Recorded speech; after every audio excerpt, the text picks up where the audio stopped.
오늘 주신 하나님의 말씀은 이사야서 38장 1절에서 8절까지의 말씀입니다. 그때에 히스기야가 병들어 죽게 되니 아모스의 아들 선지자 이사야가 나아가 그에게 이르되 여호와께서 이같이 말씀하시기를 너는 내 집에 유언하라 내가 죽고 살지 못하리라 하셨나이다 하니 히스기야가 얼굴을 벽으로 향하고 여호와께 기도하여 이르되 여호와여 구하오니 내가 주 앞에서 진실과 전심으로 행하여 주의 목전에서 선하게 행한 것을 기억하옵소서 하고 히스기야가 심히 통곡하니 이에 여호와의 말씀이 이사야에게 임하여 이르시되 너는 가서 히스기야에게 이르기를 내 조상 다윗의 하나님 여호와께서 이같이 말씀하시기를 내가 내 기도를 들었고 내 눈물을 보았노라 내가 내 수 안에 15년을 더하고 너와 이 성을 아수르 왕의 손에서 건져내겠고 내가 또 이 성을 보호하리라. 이는 여호와께로 말미암은 너를 위한 징조이니 곧 여호와께서 하신 말씀을 그가 이루신다는 증거이니라. 보라 아하스의 해 시계가 나아갔던 해 그림자를 뒤로 10도를 물러가게 하리라 하셨다 하라 하시더니 이에 해 시계에 나아갔던 해의 그림자가 10도를 물러가니라. 아멘. 할렐루야. 오늘부터 교회 절기가 창조절입니다. 절기의 색은 생명을 상징하는 녹색입니다. 혼돈과 공허와 흑암 가운데서 이 아름답고 복된 온 우주를 창조하신 창조주 하나님을 기억하는 그런 절기입니다. 오늘 하나님 앞에 예배 드리는 우리 성도 여러분, 혹시 여러분의 삶 가운데 혼돈과 공허와 흑암과 같은 어려움이 있다고 한다면 이 창조절의 절기에 세상을 창조하신 그 창조주 하나님의 역사가 여러분의 혼돈을, 공허를, 흑암을 복된 하나님의 역사로 새롭게 역사해 주시기를 주의 이름으로 축원을 드립니다. 그렇게 될 줄로 믿습니다. 그것을 믿는 분만 크게 아멘 하십시다.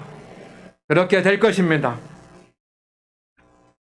히스기야는 25세에 남유다의 13번째 왕이 되었습니다. 영광스러운 일입니다. 25세의 젊은 청년의 나이에 아버지 뒤를 잇기는 했지만 이스라엘의 왕이 되었으니 얼마나 복된 일입니까? 그에게는 이제 모든 천하가 다 굴복할 것이고 그는 천하의 모든 것을 다 누릴 것입니다. 히스기야는 아버지를 닮지 않았습니다. 그의 아버지는 하나님을 떠난 악한 왕이었습니다. 그러나 히스기야는 신실한 왕이었습니다. 25세의 젊은 나이에 왕이 시작되었지만 그는 먼저 성전을 정화했습니다. 예루살렘 성전에 하나님께 영광을 돌리는 그 성전에 오직 주님 앞에 찬송하고 기도해야 되는 그 성전에 우상들이 거기에 있었습니다. 우상들이 예루살렘 성전 안에 있고 그 성전에서 우상을 섬기기도 했습니다. 히스기야는 그것을 다 제거했습니다. 성전을 다 뒤져서 성전을 다 살펴서 우상을 다 꺼냈습니다. 여러분 그것은 쉬운 일이 아닙니다. 그 성전에서 우상을 놓았던 그런 사람들이 있었고 또 그 우상을 숭배했던 그런 유력한 사람들이 있었겠지 않습니까? 그 사람들이 반대를 했을 것입니다. 그러나 우상을 제거했습니다. 그리고 그는 이스라엘 백성들이 하나님께로 다시 돌아오기를 소망하면서 믿음 안에 하나님 앞에 서자고 종교 교역도 했습니다. 거룩하고 존귀한 일입니다. 그 스스로도 많은 일들을 했지만 여러분 이스라엘 백성들이 바라볼 때 젊은 나이에 왕이 돼서 염려했더니 그게 아니구나. 선왕이 오랜만에 선왕이 나왔구나 하면서 좋아했을 것입니다. 그러니 그 히스기야의 앞길이 창대해 보였습니다. 그가 얼마나 많은 위대한 믿음의 업적을 남겼는가 하면 여호사밧, 요시야 왕과 더불어서 다윗 솔로몬 이후에 남유다의 3대 현군에 속합니다. 그러니 히스기야가 정말 위대한 왕입니다. 그러나 이제 왕이 되고 14년이 지났습니다. 나이가 39입니다. 그런데 이 39이 되었을 때 히스기야는 병에 걸립니다. 처음에는 별것 아닌 것으로 생각이 됐는데 점점 더 그 상처가 깊어갑니다. 그래서 이제 움직이지 못하고 병상에 누워 있습니다. 한참 젊은 나이에 39세면 옛날이나 지금이나 젊은 나이 아닙니까? 더군다나 이 히스기야가 악을 행하는 것이 아니라 선을 행하고 승승장구하면서 이스라엘 나라를 일으키고 있을 때입니다.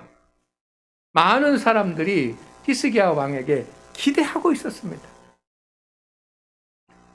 그런데 그가 병상에 누웠고 치료가 되지 않습니다. 어떤 병인가 잘 알 수 없지만 21절 말씀에 보면 이사야가 무화과를 종처에 바르면 나을 것이라고 했다는 그런 말씀이 있는 것으로 보아서 몸에 종기가 나서 그 종기가 심해지는 그런 질병의 하나라고 판단이 됩니다.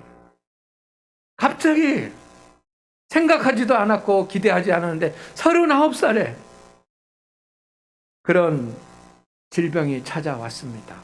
움직이지 못하고 있습니다. 왜 나에게 이런 일이? 왜 나에게 이런 일이? 지난 주간에는 정말 마음 아프게도 제 동기 목사님 한 분을 하나님 나라에 보내고 왔습니다. 우리 동기들이 그러냐, 왜 이런 일이 왜? 그런데 또 한 가지는 열심히 목회를 하고 있는 그런 동기 목사가 있는데 그 목사님이 뇌암도 걸리고 폐암도 걸렸습니다. 치료 중에 있습니다. 이제 57세의 그런 나이인데 왜 이런 일이 왜 나에게 일어나는 거예요? 히스기야는 병상에 누워서 두려움에 빠졌습니다. 얼마나 두렵겠습니까? 39살이에요. 이사야 선지자가 찾아왔습니다. 선지자가 찾아온다고 하니까 희망의 소식을 기대했습니다. 하나님이 나에게 어떤 계획을 가지고 계실지 위로를, 치유를 이사야 선지가 와서 손 얹어서 안수하여 기도하고 깨끗하게 낫기를 소망했습니다. 이사야 선지자가 찾아왔습니다. 아마 냉랭한 그런 모습이었을 거예요. 차가운 모습이었을 거예요. 왜 그가 전해야 되는 메시지가 있기 때문에. 이사야가 와서 전한 메시지는 집안 식구들 다 불러놓고 이제 유언하라. 내가 죽을 것이다. 살지 못할 것이다. 그런 메시지였습니다. 삶이 무너지는 것 같았습니다. 여러분, 그것이 이사야의 시대에 이 히스기야 왕의 이야기가 아니라 바로 나의 이야기고 내 자녀들의 이야기라고 한다면 어떤 느낌이겠습니까? 삶이 무너지는 것 같아요. 아니, 삶이 무너지는 것 같은 것이 아니라 삶이 무너지고 있는 이야기예요. 성도 여러분, 우리는 크고 작은 삶이 무너지는 것 같은 그런 경험을 언제든지 할 수 있습니다. 그런 경험은 언제든지 찾아올 수 있습니다. 큰 병이 들거나 또 물질적인 큰 손실을 얻을 수 있습니다. 우리 교회 성도님들 중에도 병원에 가서 진찰 받았는데 갑자기 수술해야 된다고, 큰 병원에 가야 된다고 하는 그런 분들이 있으시지 않습니까? 그것이 나의 일일 수도 있어. 나에게 일어나는 일일 때도 있습니다. 그럴 때 삶이 무너지는 것 같아요. 지금까지 열심히 일하고 땀을 흘려서 사업을 했는데 그 사업이 뜻대로 안 되고 그러면 방법이 없을 때 삶이 무너지는 것 같아요. 내 인생이 무너지는구나, 내 가정이 흔들릴 수 있구나, 그런 마음을 가질 때가 있습니다. 그러나 여러분, 큰 일들만 그런 것이 아니라 작은 실패를 경험해도, 또 내가 누군가에게 큰 상처를 받기만 해도 삶이 무너지는 것 같을 수도 있고, 때로는 내가 말하는 것이 누군가에게 받아들여지지 않고 가족들에게 받아들여지지 않을 때 이런 경험을 할 수도 있습니다. 그러나 오늘 우리 성도 여러분, 우리 앞에 어떤 어렵고 힘들고 삶이 무너지는 것 같은 일이 있을지라도 우리 성도님들은 이기시기를 주의 이름으로 축원을 드립니다. 히스기야는 이 인생의 위기, 39살에 찾아온 이 인생의 위기를 어떻게 이겨냈을까요? 첫째는 다 같이 시작. 하나님의 음성을 들었습니다. 할렐루야. 히스기야 왕은 병중에 빠졌습니다. 그때 이사야 선지자가 찾아왔습니다. 위로의 이야기, 치유의 이야기를 듣고 싶었지만 히스기야는 그것과는 정반대되는 이야기를 했습니다. 앞에서 말씀드린 것처럼 가족들에게 유언하라, 죽을 것이다, 절대로 살 수 없다. 여러분이라면 이 이사야의 말을 듣고 어떻게 하시겠습니까? 만약에 이렇게 몸이 불편하고 어려운 가운데 있는 우리 성도들에게 제가 찾아가가지고 제가 기도해 보니까 하나님의 음성을 들었는데 가족들 모아놓고 유언하십시오. 여러분 죽게 됐으면 죽을 것입니다. 라고 말한다면 여러분 어떻게 하겠습니까? 뭐 그 정도급이 아니더라도 여러분 주의 말을 전했을 때 내 생각과 다르면 여러분 어떻게 하십니까? 히스기야는 보통 사람들과 달랐습니다. 이사야 선지자가 찾아와서 내 뜻과 내 형편과는 전혀 다른 이야기, 불난 집에 기름을 붓는 것 같은 절망 중에 있는데 더 절망하게 만드는 그런 이야기를 했지만 하나님의 선지자가 전해주는 그 말이기 때문에 사람의 말로 듣지 않았습니다. 선지자의 말을 듣고 분노하지도 않았고 또 그 말을 듣고 낭망하거나 슬퍼하지도 않았습니다. 하나님의 음성으로 들었습니다. 할렐루야. 표준 서번역 성경은 오늘 본문 말씀 2절을 이렇게 번역을 했습니다. 이 말을 듣고서 히스기야는, 이 말을 듣고서라고 하는 말이 우리 개역 성경에는 나와 있지 않지만 개역 성경에는 표현이 다 되지 않은 그 부분을 표준 서번역 성경은 그 의미를 살려가지고 이 말을 듣고서 히스기야는 얼굴을 벽을 향하여 이렇게 번역을 했습니다. 히스기야 왕이 제일 먼저 한 일은 뭐냐면 하나님의 음성을 들은 것입니다. 이사야 선지자가 자기의 뜻과 전혀 다른 말을 했지만 이사야의 음성 속에 이사야의 음성을 들은 것이 아니라 그 속에서 하나님의 음성을 들은 줄로 믿습니다. 성도 여러분, 우리의 삶에 위기가 찾아올 때 하나님께서 우리에게 말씀하십니다. 우리의 삶에 위기가 찾아올 때 하나님의 음성도 함께 옵니다. 왜냐하면 위기에 처한 저와 여러분을 구원하시고 치유하시고 회복하시려는 하나님이시기 때문에 위기에 처했을 때 그냥 내버려 두지 아니하고 주님께서 우리에게 말씀하시는 것입니다.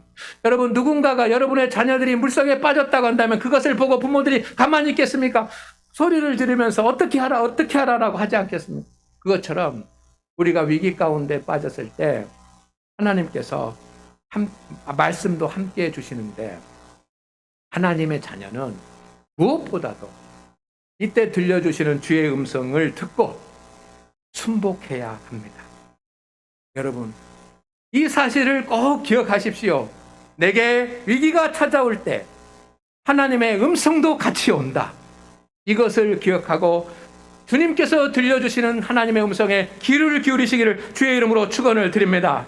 그러나 하나님의 음성은 나를 위로할 수도 있고 나를 회복하실 수도 있고 나에게 용기를 주실 수도 있지만, 하나님의 음성은 때로 여러분이 생각하거나 듣고 기분이 좋은 그런 것이 아닐 때도 있습니다. 아니면 어쩌면 더 많습니다. 아브라함, 믿음의 조상 아브라함을 생각을 해보십시오. 아브라함이 하나님으로부터 들었던 음성은 어떤 것입니까? 떠나라. 여러분, 고향과 친척, 아버지의 집을 떠나는 것, 갈 곳도 없이 떠나는 것은 쉬운 일이 아니지 않습니까? 떠나라. 내 생각과 다르고 내가 계획했던 계획과도 다르고, 그 말을 들었을 때 기분이 별로 좋지 않을 수도 있습니다.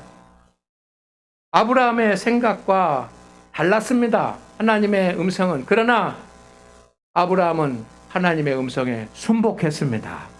이것이 축복의 시작인 거예요.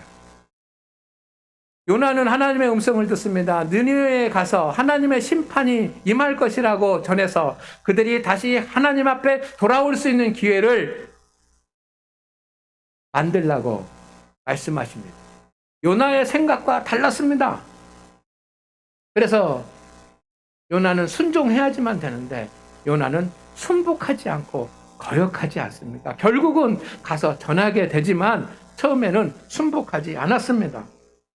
제가 말씀드리고 싶은 것은, 하나님의 음성이 우리 가운데 들리는데 그 음성이 나를 위로하거나 새 힘을 주거나 하는 그런 음성일 때도 있지만, 내 생각과 내 방법과 내 계획과는 전혀 다를 수 있을 때도 있다는 것입니다. 그러나 그때도 우리 성도 여러분, 주님의 음성에 순복하시기를 주의 이름으로 축원을 드립니다. 하나님께서 어떻게 말씀하시든지 간에 그 경청하고 순복하는 것이 믿음입니다. 하나님은 개인적으로 말씀도 주십니다. 내가 기도할 때 마음의 감동으로 음성을 들려주십니다. 때로는 내가 하나님의 말씀을 묵상할 때 하나님께서 나에게 말씀을 주셔서 주의 음성을 그 말씀을 통해서 들려주시기도 합니다. 이것은 개인적인 것입니다. 그러나 하나님은 공적으로 말씀도 주십니다. 우리에게 필요한 생명의 말씀을 주십니다. 공적으로 주십니다. 어떤 때입니까? 주일 예배를 드릴 때입니다. 우리는 그것을 주의 수성언이라고 부릅니다. 오늘 이사야서 38장의 말씀이 여러분에게 주시는 생명의 양식인 것을 믿으시기를 바랍니다. 이 필요한 말씀을 주시고 우리에게는 주의 음성에 귀 기울여야 합니다. 이것이 공적 하나님의 음성의 통로입니다. 그런가 하면 목회자를 통해서도 여러분에게 하나님의 말씀을 주는 겁니다. 목회자는 주의 사자라고 부릅니다. 주님의 대신해서 주의 이름의 길을 인도하는 사람이 목회자 아닙니까? 하나님은 목회자의 권면이나 목회자가 주는 하나님의 말씀을 통해서 하나님의 음성을 듣습니다. 때로는 개인적으로 우리가 기도하거나 하나님의 말씀을 묵상할 때도 음성을 듣지만, 여러분, 교회를 통해서 목회자를 통해서 주시는 하나님의 음성에 귀를 기울일 수 있는 우리 성도들이 되기를 원합니다. 하나님의 음성에 귀를 기울이십시오. 왜냐하면 주님은 내가 주님의 음성에 귀 기울이고 경청하고 그 말에 순복하는가를 보시는 것입니다. 여러분에게 힘든 일이 있다면 제일 먼저 해야 될 일은 주님의 음성에 귀 기울이는 것입니다. 여러분은 진실로 힘들고 어려움 가운데 있을 때 하나님의 음성에 귀 기울여 본 적이 있으십니까? 솔직하게 하나님의 음성을 듣기 위해서 주님의 음성에 귀 기울여 보신 적이 있습니까? 두 번째는 하나님만 바라보았습니다. 다 같이 시작. 하나님만 바라보았습니다. 이사야 선지자를 통해서 하나님의 음성을 들은 히스기야 왕이 즉시 한 일이 있습니다. 그것은 얼굴을 벽 쪽으로 돌리고 기도하는 일이었습니다. 얼굴을 벽 쪽으로 돌렸습니다.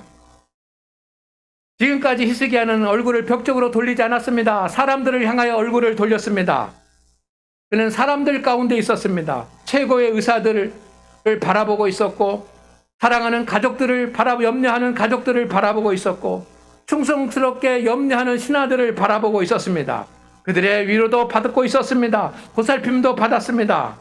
그래서 절망 중에 있지만 시로라기 같은 그런 소망도 가질 수 있었습니다. 히스기야에게는 반대의 사람도 있었습니다.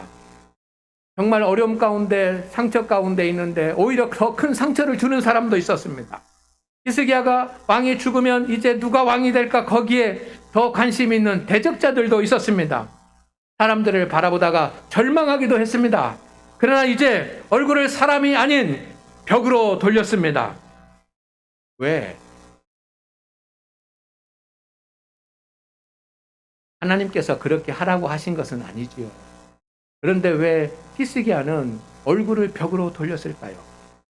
예수님께서 골방에서 기도하라고 하신 말씀이 있습니다. 그것과 같은 이유입니다.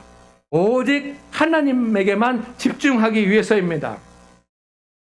히스기야 왕은 의도적으로 현실이나 사람을 바라보지 않고 오직 하나님만 바라보기로 작정을 하고 벽을 향하여 얼굴을 돌렸습니다.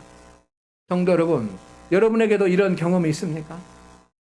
정말 내가 사람을 바라보지 하고 상황도 바라보지 하고 형편도 버리고 하나님만 바라보겠다고 하면서 오랫동안 마음을 다하여서 하나님께 집중하며 하나님을 바라보는 경험이 있습니까? 믿음이 연약하면 현실을 바라보던 눈을 하나님께로 돌리기가 어렵고 사람을 바라보던 눈을 하나님께 돌리기가 어렵습니다. 그러나 분명한 것은 여러분, 우리에게 큰 도움은 하나님으로부터 옵니다. 하나님을 바라볼 수 있는 것이 믿음입니다. 하나님을 바라보는 아브라함을 복을 받았으나 소돔성과 고모라성을 바라본 롯은 그가 가진 복도 다 잃지 않았습니까? 하나님을 바라본다는 것은 하나님을 의지한다는 것입니다. 성도 여러분, 여러분은 지금 하나님을 전적으로 의지하고 있습니까? 그 증거는 무엇입니까? 하나님은 여러분이 하나님만 바라보시는지를 보십니다. 정말 여러분에게 어려운 일이 있다면 지금 즉시 하나님을 바라보고 하나님을 의지하시기를 바랍니다. 얼굴을 벽 쪽으로 돌리시기를 바랍니다. 우리의 얼굴을 십자가를 향하여 돌리시기를 주의 이름으로 축원을 드립니다. 그러면 여러분을 바라보고 계시는 하나님이 보이실 것입니다. 마지막 세 번째로 히스기야 왕은 진심으로 기도했습니다. 히스기야는 외식하지 않았습니다. 솔직한 기도를 하나님 앞에 드렸습니다. 근데 두 가지 특징이 있습니다. 첫째는 뭐냐면 기도를 하는데 하나님 앞에 이렇게 기도합니다. 하나님, 제가 하나님 앞에 선한 일을 했지 않습니까? 이런 일도 기억해 주시고 이런 일도 기억해 주시고 이런 일도 기억해 주십시오. 내가 이렇게 하나님을 위해서 한 일이 많습니다. 하나님 기억해 주십시오 하고 기도하고, 두 번째는 너무 힘들고 괴롭고 슬프니까 기도하다가 말을 하지 못하고 심히 통곡하니라. 하나님 앞에서 막 엉엉 울면서 통곡하는 것입니다. 우리의 눈으로 보면, 여러분 만약에 여러분이 그렇게 기도하는 성도들을 보면 왜 교회에서 저렇게 기도해? 저것은 온전한 기도가 아니야. 하나님 이것도 기억해 주시고 이것도 기억해 주시고 이것도 기억해 주시고 선한 일을 기억해 주세요라고 한다면 여러분 그렇게 얘기해요. 그것은 기도 순서에 맞지 않아. 고백을 해야 되고 찬양의 기도를 드려야 되고 회개를 기도해야 되고 간구의 기도는 마지막에 드려야 되고,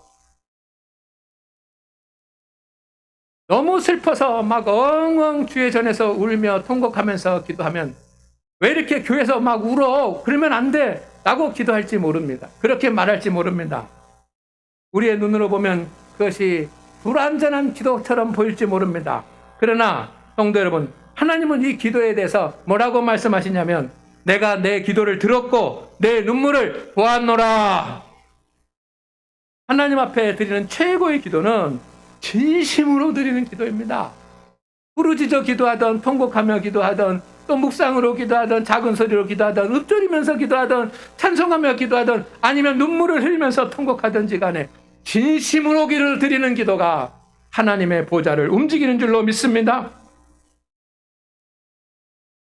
저는 목회자로서 여러분이 기도하는지 기도하지 않은지 알 수 있습니다. 진심으로 기도하고 있는지, 전력을 다해서 기도하고 있는지, 아니면 기도 생활을 하지 않는지 알 수 있습니다. 여러분 기도합시다. 기도하기를 주의 이름으로 축원을 드립니다. 저도 아는데 하나님은 왜 모르시겠습니까? 주님은 왜 모르시겠습니까? 주님은 우리가 기도하는지 안 하는지 정확하게 아십니다. 예수님은 과부와 불의한 재판관 비유에서 인자가 올 때에 세상에서 믿음의 사람을 보겠느냐라고 말합니다. 이 믿음의 사람은 밤낮 부르짖어 기도하는 믿음의 사람입니다. 잠시 기도하고 습관적으로 기도하고 나는 기도했다고 하면 안 됩니다. 기도하지 않고 하는 모든 믿음의 행위는 거짓이 될 수가 있습니다. 주님의 은혜를 구하고 하나님의 영광을 구할 수 있기를 주의 이름으로 축원을 드립니다. 주님은 지금 여러분이 진심으로 전력을 다해서 기도하는지를 보고 계십니다. 지금 삶이 무너진 것 같다고 한다면 여러분 제발 주님 앞에 나와서 부르짖어 진심으로 하나님 앞에 히스기야처럼 기도할 수 있기를 바랍니다. 죽을 것이라고 주님이 말씀하셨지만 히스기야는 생명을 15년 연장받았습니다. 삶이 힘들고 어렵고 무너지는 것 같을 때 하나님께서 주시는 믿음의 성도에게 주시는 해결 방법을 히스기야는 사용했습니다.